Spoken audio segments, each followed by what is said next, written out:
flatbed.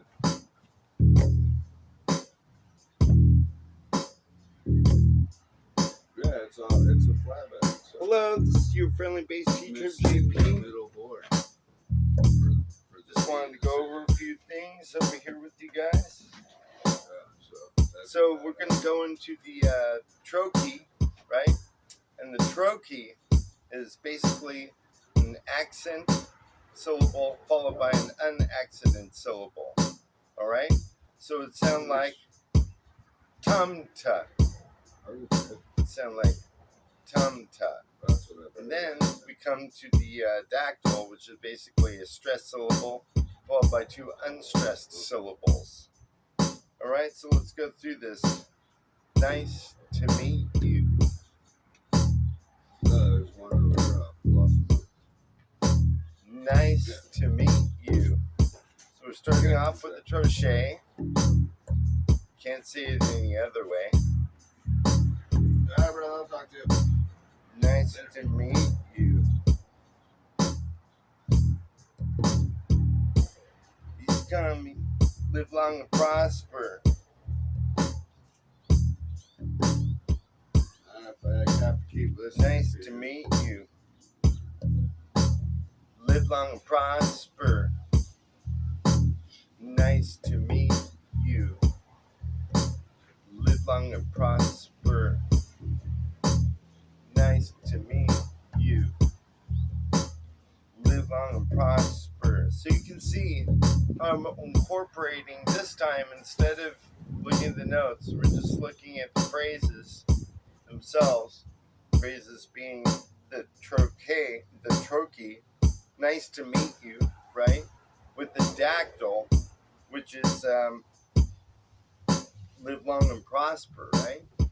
So basically, we're going through all these so that you can design songs for yourself. And on this set of rhythm exercises, I want you to make up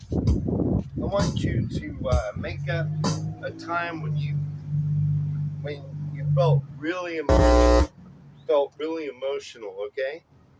Time when things weren't going well or things are going super well. Determine if you're going to be have a negative association with this experience or a positive one, or perhaps it's a positive affirmation of something that was bad, right? So I want you to make up like the lyrics to your songs based on using a trochee, and a dactyl, like I said. And all that is stressed, unstressed. And then the dactyl is just a stressed, unstressed, stressed. So it's Tum Ta and Tum Ta. Tum Ta. Ta tum. Tum Ta. Tum Ta. Tum Ta.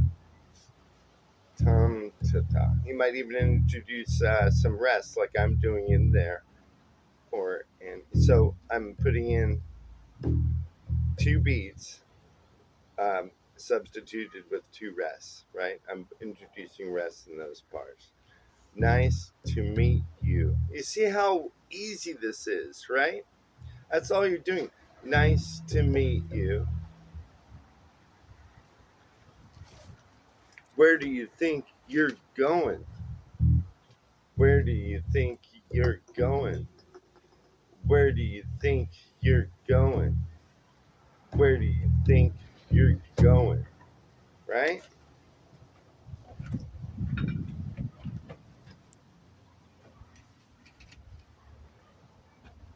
So I had a pretty good experience last night.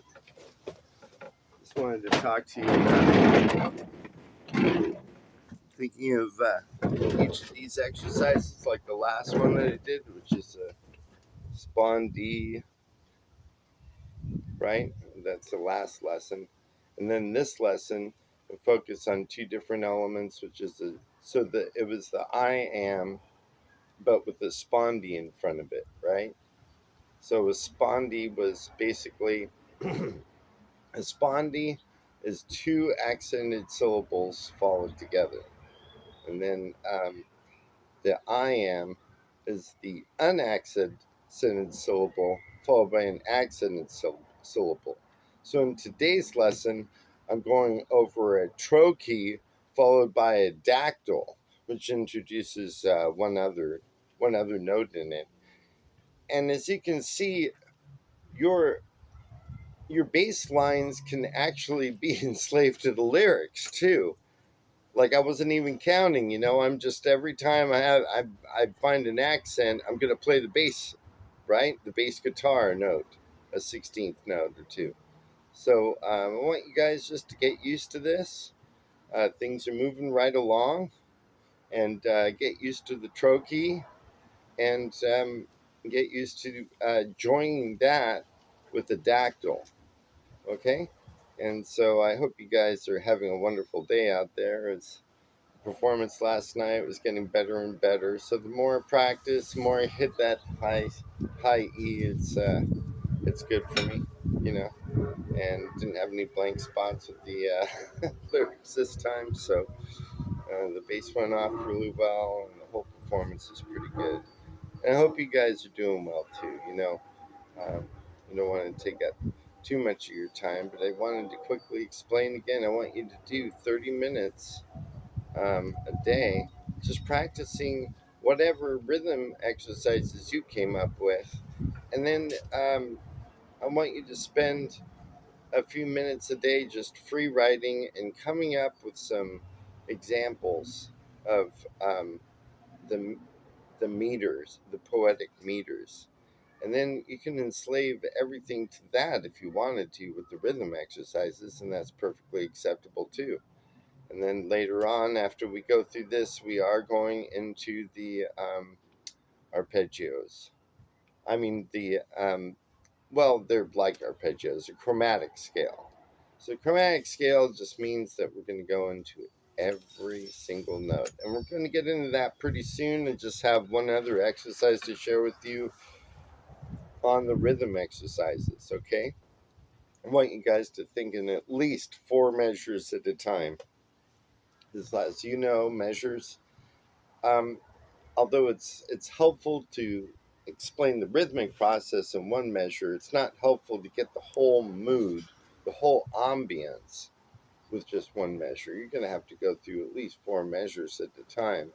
And if you have a double set of verses, well, you're going to have to do it 8 times and then go into the verse, which is 4, and then back to the chorus, which, well, you're going to start out with 8 verses, 8 of the verses, and 4 lines of the chorus, and then 8 lines of the verses and 4 lines of the chorus, and then the bridge. I want you to make up something completely different with some lyrics that gets you back to the verse, okay? And so basically, this all has to do with songwriting and marrying the bass to your actual words in this lesson. So I hope you guys have a wonderful day. I really enjoy the feedback that I'm getting, and I look up to my guitar heroes and bass guitar heroes like Mohini Day and Ellen Aldavarian. Um, and I also look up to Geddy Lee, Sir Paul McCartney, the one that actually dragged me into this whole thing. Um, and partially by the remarks of Gene, fellow bassist, who said, "Well, you're here, so why even play bass?" Which I thought was scarcity mode. But I've been in scarcity mode most of my life, so I don't blame him. I responded in a scarcity mode by walking away from him, but I want more people to be inspired to play music, and you really do get an energy back when you play in front of other people. So we're going to get you all squared away in 90 days. This is just one another example of how I want to integrate your lyrical rhythms with your bass rhythms. All right, and if it doesn't matter in what order, obviously you could make up a song right now, do 5 minutes of free writing first, and then decide your structure of the song, Maybe you could have an intro and an ending too, like an ending coda that would be different. But that's stretching it. We're just beginning on bass and songwriting, so that's what I want you to study today. Thank you. Thank you. Much peace, love, and happiness to everybody out there.